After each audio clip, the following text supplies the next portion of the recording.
Hello and welcome to Lee School's TV's Currently. I'm Vince. And I'm Paige. Every episode, we bring you the current events in the Lee County School District and show you the people who are an important part of it. Today, we're at our very own studio at Lee School's TV. In this episode, you will hear the stories from around the district that matter to you, as told by our very own Currently video journalists. We start off in the classroom where textbooks and lectures are replaced with four-legged friends at South Fort Myers High School. Later, we talk to a well-known janitor in the Lee County Public Education Center whose story swept us away. Also, we go behind the scenes with an elementary school who takes learning from textbooks to television. All this and more Currently starts now.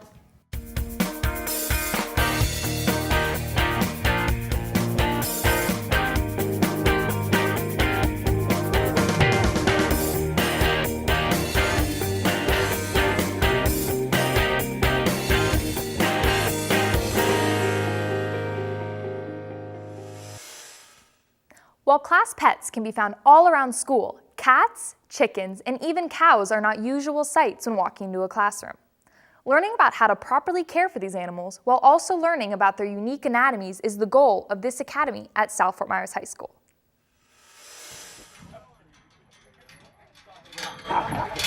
Cows and even heart dissections are common sights.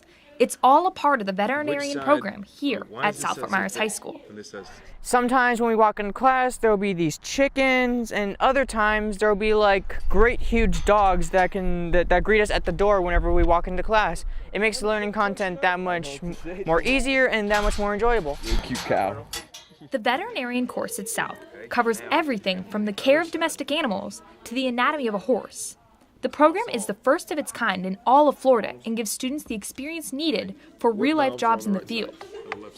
At the end of the 3-year program, the young vets leave with the certification as a veterinarian technician. For student Maya Roberts, this opportunity is what she has always dreamed of. Growing up, I always wanted to work with animals, so when I heard that South actually offered a program that was dedicated to working with animals, I just knew I had to go there. Allowing students to get to know the field is the basis of the program. And because of this, the class has students with all levels of experience. For Mr. Jones, the veterinarian teacher at South, exposing students to diverse experiences is what he strives for. A lot of them have never touched a horse unless it was in a petting zoo when they were a kid. Now they're actually having to go and interact with these animals. Mr. Jones has many plans for this developing program. Having written the curriculum himself, he hopes to include freshmen into the sophomore, junior, and senior course. He also has plans to expand his class into a 2-teacher program. The class is everything I thought it would be, and I'm just so excited to see what Mr. Jones has in store. Although the future is utterly exciting, the students have plenty of thrilling opportunities to get ahead of the herd. This is Currently reporter Kylie Corey, keeping you current. Students at Veterans Park Academy are circling up to play some percussion. But this class offers students more than just hitting on the drum. This is simply a class that can't be beat. At Veterans Park Academy for the Arts, students of Ms. Warburg's class start off the mornings with a bang. It's called Drum Circle.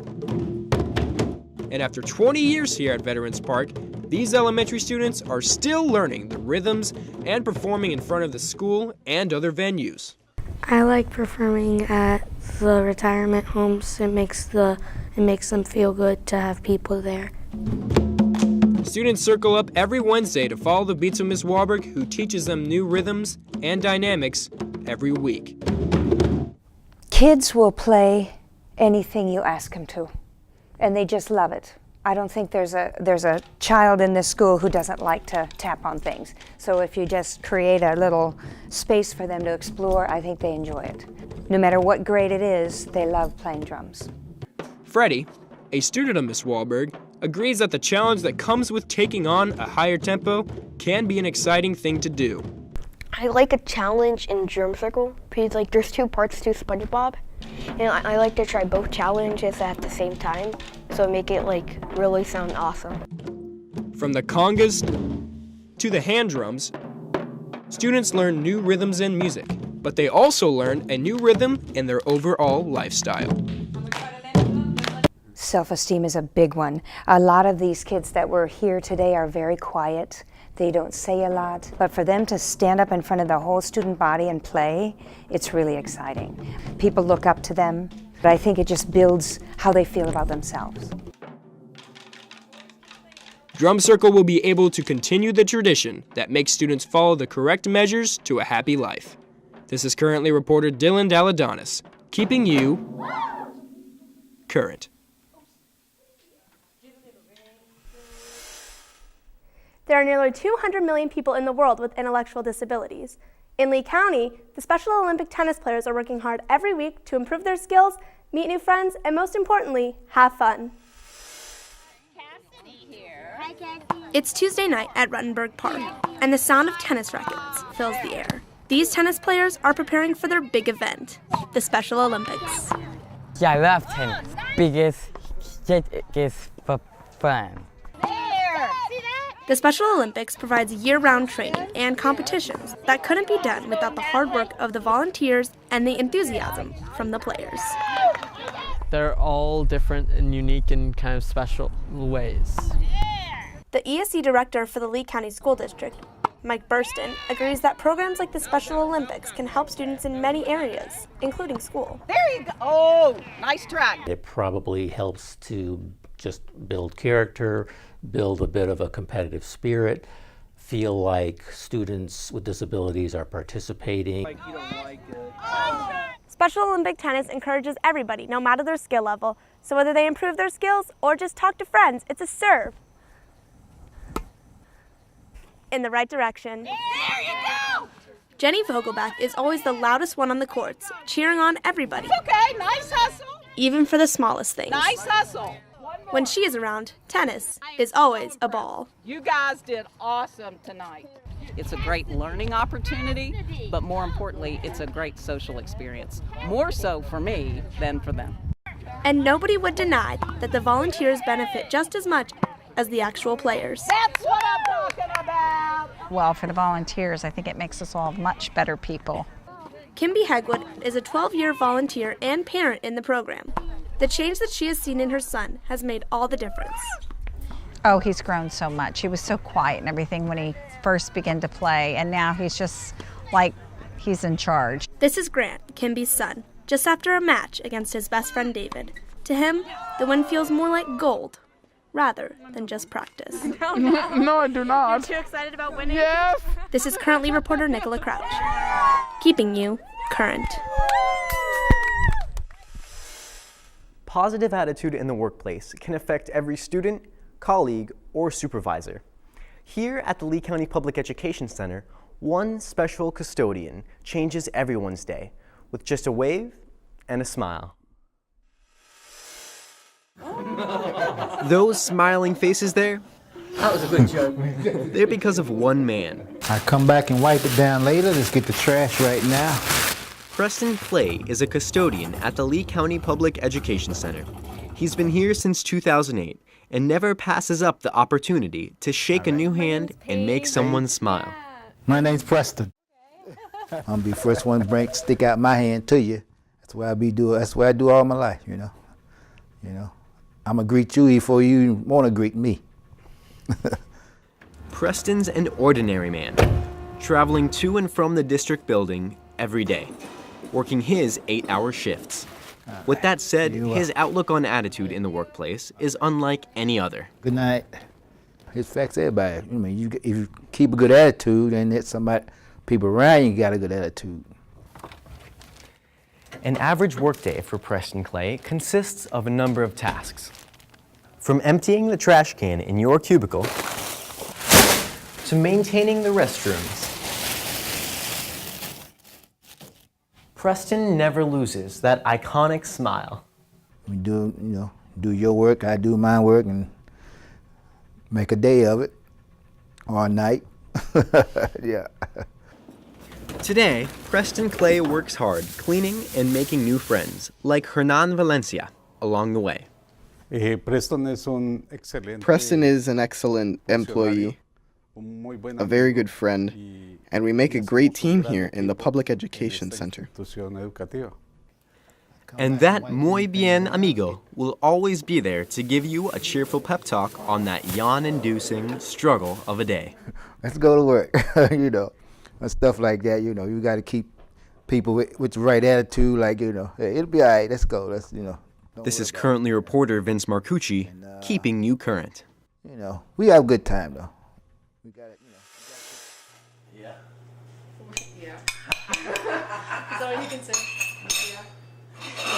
That was that cold you got. Does anybody want any more rolls? Yeah, I got the Yeah, we only got like 2 left. Can you pass them down over here? Because everyone came in. Like, maybe because everyone came in. Anybody want any coffee? It's all right, it's sweet. That's good. I slaved over it all day. What about you? What are you drinking? You don't. That's all I did today. Let's cook. You know what?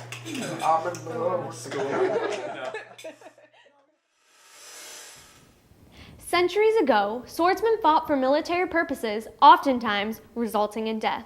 The fighting was controversial. However, out of these duels evolved a sport that popularized in the 18th century and continues today.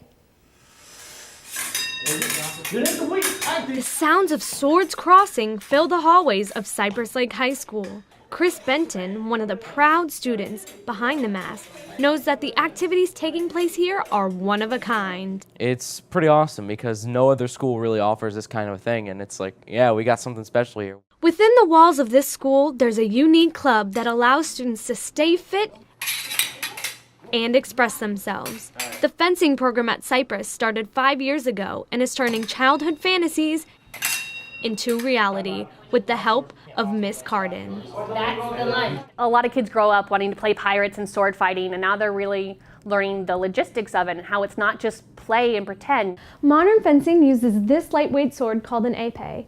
It traces back to the 19th century, but is commonly used today for its flexibility and safe tip.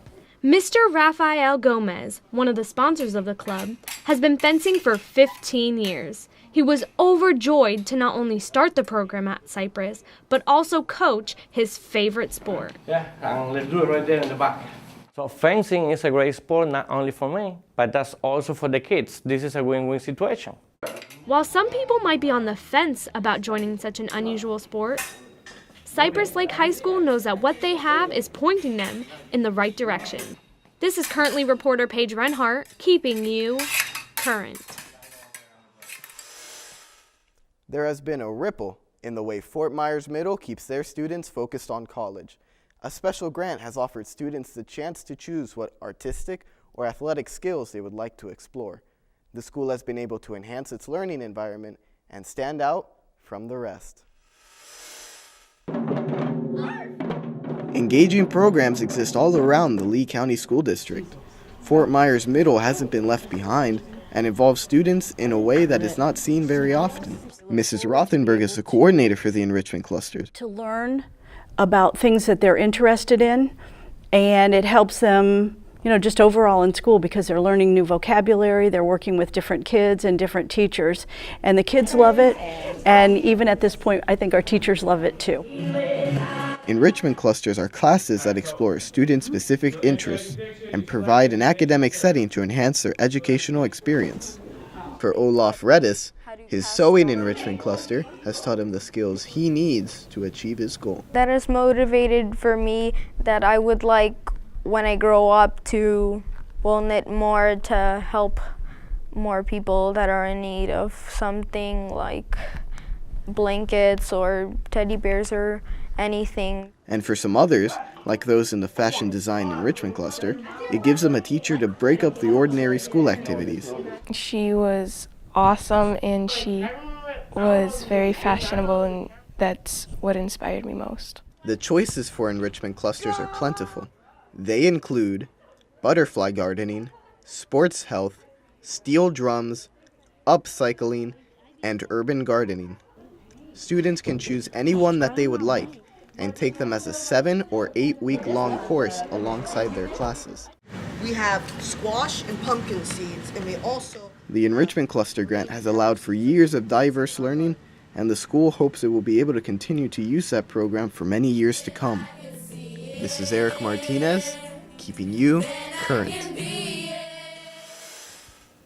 Students face issues that affect them in life, and sometimes those issues can be so impactful that it follows them to school, undetected by others. 2 Ida Baker students are putting their heads together to create a program that provides a helping hand to those in need. I just don't remember the names. Ida Baker high school students, Brooke Garrison and Eric Decker, know that there are other students who have to leave school to a life of little clothes and food. Inspired to help their fellow classmates, the pair have created a program called ThreeH Exchange. The ThreeH Exchange, it's a student-led initiative aimed at benefiting homeless and less fortunate high school students and their families across the school district. But as of recent, we've been reaching out to some younger grade levels, recognizing that it's not just high school that has a problem, and it's all across the district. Striving to find a solution, the two now collect clothes, food, toys, and school supplies around Ida Baker and the school district for families in need. Well, there are actually homeless students in every school in our school district, and most people don't know that. It's often brushed under the rug because we do have to keep it anonymous for those kids. However, there are students here that do have the ability to help and they just have no idea. So I think we're trying to use that to our advantage and create awareness for that. That way we can create more help than just one guidance counselor with the sole responsibility to give back. Florida ranks number 3 in the nation for homelessness. Programs like ThreeH Exchange hope to fight against that ranking. Deputy Jared Rogers, a security resource officer at Ida Baker, sees firsthand how homelessness affects students. I run into students every day that sometimes may not eat before they come to school. They may not have good, clean clothes to wear. I think it'll benefit them a lot to be able to have food on the table. Why don't we invite Eric and Brooke understand they cannot fight the homeless battle alone, and that's what drives them to recruit their classmates to join the fight. One can at a time. This is Stefania Lugli, keeping you current.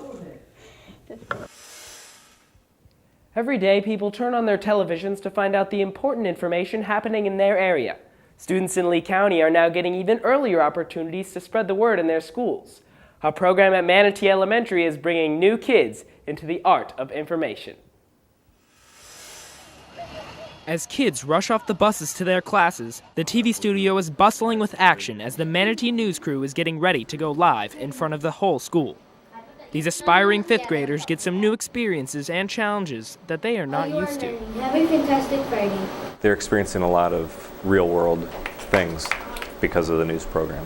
Every single morning, the Manatee news crew is responsible for every aspect of the news, from anchoring, to running the cameras, to even being the director of the whole show.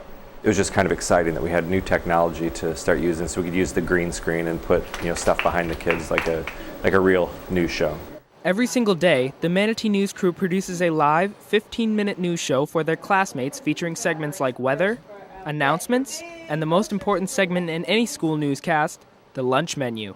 Each member of the news crew was selected personally by their teachers, and for all of the students, this is their first experience behind the news desk. Miss Sullivan's class! Yay! Makes me proud because out of the whole school, they could have chosen, they chose us. I can't wait to hear what The Manatee News isn't only about creating a morning news show.